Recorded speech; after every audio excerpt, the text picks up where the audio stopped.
Canada will never back down, Donald, and Canada is prepared to defend every inch of its territory from your authoritarian, repressive, and predatory regime, as we are learning more about how earlier in this Trump regime, Donald Trump threatened that he would not recognize the Canadian border and discussed invading Canada.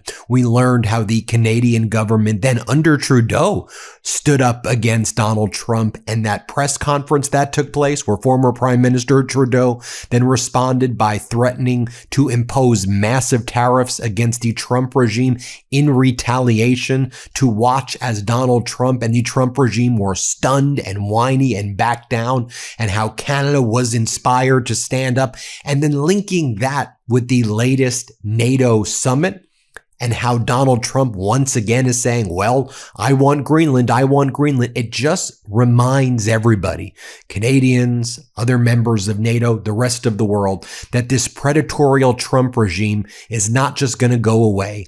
They may just take their eye off it for a little bit, back down and start to whine, but their predatory, authoritarian ambitions to destroy the world is not going to end.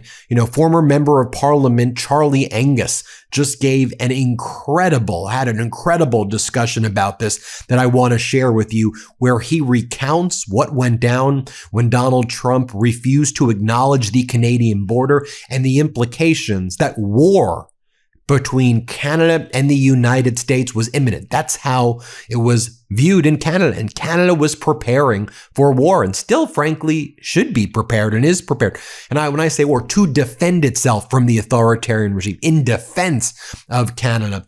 And then former member of parliament Charlie Angus, who also leads Midas Canada, he then discusses how Donald Trump's behavior in NATO shows that Donald Trump's going to keep on doing this. And this is where the world needs to come together. Democracies need to come together to stand up to this despicable Trump regime and that despicable ambassador they have, Hoekstra, over there in Canada, the United States ambassador to Canada. Here's what Charlie Angus said. Let's play this clip. So the threat to our border, to our sovereignty, to our nationhood is as serious as it can get. We're learning more now about the phone conversation between Donald Trump and Prime Minister Justin Trudeau, where Donald Trump made the explicit threat against our border, a threat that would create a destabilized situation where the United States could use any provocation to attack us. And the only reason they backed off is because Canada stood up and said we would punch them with everything we had. But the threat has not gone away. Just ask the people of Greenland and Denmark. So what we're seeing with NATO this week is Donald Trump doesn't back down from his threats.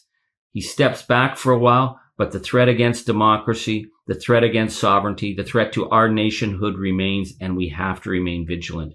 Now, more from Charlie Angus right here. I want to share with you as he describes what went down as Trump was like, we're not going to even acknowledge the Canadian border, and how that brought Canada to be on the brink of war against the Trump regime. Play this clip. An unprecedented phone call. It happened as Donald Trump issued 25% across the board unilateral tariffs against Canada, where Donald Trump was talking out loud about being able to simply move the border if he wanted, where Donald Trump was talking about breaking our nation, ridiculing our prime minister, saying he was going to make us the 51st state. And when Prime Minister Trudeau phoned him to try and talk through this and to remind Donald Trump of Canada's longstanding friendship and loyalty and how important the billions of dollars of trade are with the United States for both sides and for workers in both countries, Donald Trump announced that he was going to walk away from the 1908 Boundary Convention. So that was the convention that finally settled all the issues of the 9,000 kilometer undefended border. By making that threat, Donald Trump was saying he was going to plunge North America into a dangerously destabilized situation. By walking away on the recognition of our sovereignty, Donald Trump was creating a moment for provocation to target us in any way he wanted. Now, technically, Canada could say, well, we still had the 1818 Convention on the border and the 1846 Convention, but it wouldn't matter. What would happen is if the United States walked away, they could say, we don't recognize the border and we will defend our interests. And this was at a time of growing provocation against Canada. When we were hearing it all in the news at the time, it just seemed so bizarre and crazy. You had Kristi Noem. Yeah, Kristi Noem of Nova Red Mining, who was saying that the real threat to the United States wasn't the southern border. It was the northern border. Yeah, the Canadian border, that we represented a threat of criminality and menace against the American people. Where you had Kash Patel. Yeah, Kash Patel, was he sober or not? The head of the FBI, saying that terrorists were coming over the Canadian border. Where Donald Trump was describing Canada as this giant fentanyl lab, killing Americans as though we were a narco state. We didn't understand it because it seemed so crazy. But what they were doing were they were setting the excuses for provocation to be able to go after a narco state, to be able to cross the border, to go after their supposed terrorist threats. This was a situation that was getting more and more dangerous. And so when Donald Trump put that threat on the table, he was saying, if we don't recognize the border, we can do what the hell we want. And it would have plunged Canada and the United States into a situation of war. Here he talks about standing up to the Trump regime. Let's play it. But then something happened that the White House didn't expect. Canada stood up. Do you remember that March 4th, 2025 press conference in Ottawa with Prime Minister Trudeau, Dominic LeBlanc, and Melanie Joly? When they came out for the press conference, you could see that they were rattled. You could see that something had gone down. And I think of all the moments in Prime Minister Trudeau's career, and people can say whatever they want about him, but this was the finest moment. Prime Minister Trudeau stood up. He said to the Canadian people that Donald Trump was trying to create, quote, a total collapse of the Canadian economy to make it easier to annex us. He spoke truthfully to us about the nature of the threat. And then he pointed out that Donald Trump has shown such hatred towards Canada and yet was willing to support time and time again, quote, a lying, murderous dictator in the form of Vladimir Putin. These were blunt words. And then Prime Minister Trudeau announced that Canada was going to impose $155 billion in counter tariffs against the United States. This was unprecedented. Donald Trump, when he threatened other countries, they buckled, they bent, they signed whatever terrible agreement Donald Trump put in front of them. But what Donald Trump was putting in front of us was the end of our nationhood. And so when Prime Minister Trudeau said that he was going to impose $155 billion worth of tariffs, he reminded the Canadian people that this was going to plunge the North American economy into chaos. And he talked directly to American workers and said, you are going to suffer. Like, if our workers suffer, you're going to suffer. It was a very, very unprecedented move. But I was really struck by what the Prime Minister said to Canadians after telling us of the immense sacrifice that we were going to pay if we took that route. He said, when it comes to defending our great nation, there is no price we aren't willing to pay. And that rallied Canadians. Damn right. We would walk through anything to defend our country. And it rallied Canada. The boycott became so impassioned at that point. We understood that this was an existential threat to our nation, and we would do whatever it took to defend our border. And then what happened? Trump tacoed. They didn't expect us to stand up. But did they go away? Did they settle down? Did they decide, okay, this is not a good way to negotiate. Let's get back to the table. They turned on us with the whiny bitterness of bullies who've been punched in the nose. Donald Trump started saying that we were the nastiest people he had ever dealt with. Yeah, the nastiest. Pete Hoekstra, his gaslighting ambassador, called us nasty. Howard Lutnick said, Canada, you suck. Pete Navarro attacked us. They were enraged that we stood up to them. But what it shows also is that when you think of them refusing to open the Gordie Howe Bridge, when they refuse to negotiate on Kuzma, when they continue to gaslight and threaten us, it's because they haven't changed their view that they have the right to arbitrarily move that border or do whatever the hell they want with us. And what's stopping them is that we're standing up to them. And that's why they hate us. And then he talks about the NATO summit that just took place. Watch Charlie Angus. Charlie's the best, isn't he? Here, play this clip. So let's consider what happened this week at NATO.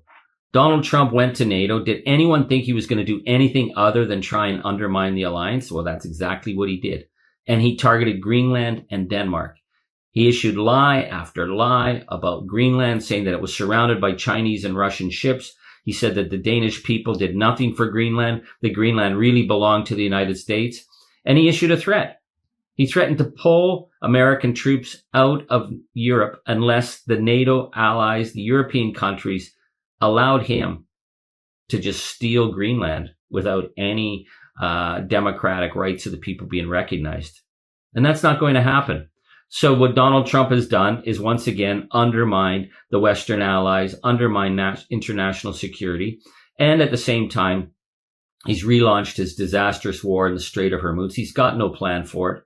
He's burning the world economy because he can. And we remember that threats against Greenland came after his threats and attack on Venezuela, the fact that he is threatening Cuba, the fact that he is undermining elections all over the Americas and in Europe. He remains a major threat, my friends, and he remains a major threat to Canada, and we can't ignore this. But I want to end on something that came out this week. There was a new poll that came out from the Alliance of Democracy. So this is a very serious international organization backed by NGOs and democratic think tanks around the world, and they do annual polling of the views of democratic nations. And what they found now is that the majority of democratic people believe the greatest threat to peace and security in the world right now is the United States. That's the world Donald Trump is creating for the United States. And it doesn't matter what happens if Donald Trump's gone, if J.D. Vance steps in, as long as the United States political, military, media, business communities willing to go along with this, we see the deterioration and the increasing isolation of the United States and the massive realignment of global forces of other countries realizing they can no longer trust the United States. They've got to get the hell out from under this threat and find alternatives. This is what the Prime Minister's vision at Davos has been. This is why we see us signing up agreements with multiple other countries to get out from under the U.S. threat. But this poll done by the Alliance of the Democracies had another really fascinating feature. It says that more and more countries are looking to China as a stable partner. So imagine that Donald Trump's antics and threats to make America great again and his claims that he could just walk across the Canadian border whenever he felt, what it's done is it's secured the place of China as the dominant world power. Wow, Donald, you've done a great job for the American people. But as long as the American political establishment goes along with you, they are as responsible as you for this chaotic situation. So what does it mean for Canada? It means we cannot trust the United States. It means we cannot go along and hope that if we give up this or that in trade negotiations, we're going to get peace. They don't want peace. They want our country and they want us as a vassal nation. And as long as we stand up and remain true, nor strong and free, we've freaked them out and they are thinking twice about crossing that border. And we have to maintain that posture. We could never, ever let them think they can just come at us and that we will give up. We will fight, fight, fight. Sorry, Donald. It makes a lot more sense when Canadians say it than when a loser and convicted criminal like you says it. So, my friends, that's where we're at right now. There you have it, folks. Let me know what you think about that. Make sure you subscribe to Charlie Angus's YouTube channel, okay? Shout out all the Maple Meidas out there. We love you. We're grateful for you. We stand in solidarity with you. Right now, Canada and Prime Minister Carney, leader of the free world. Undisputed. Grateful to be to have Meidas Canada work with Charlie. To work with all the Canadians out there. Everybody hit subscribe. Let's get to 7 million. Thanks for watching. Want to stay plugged in? Become a subscriber to our Substack at MeidasPlus.com. You'll get daily recaps from Ron Filipkowski, ad-free episodes of our podcast, and more exclusive content only available at MeidasPlus.com.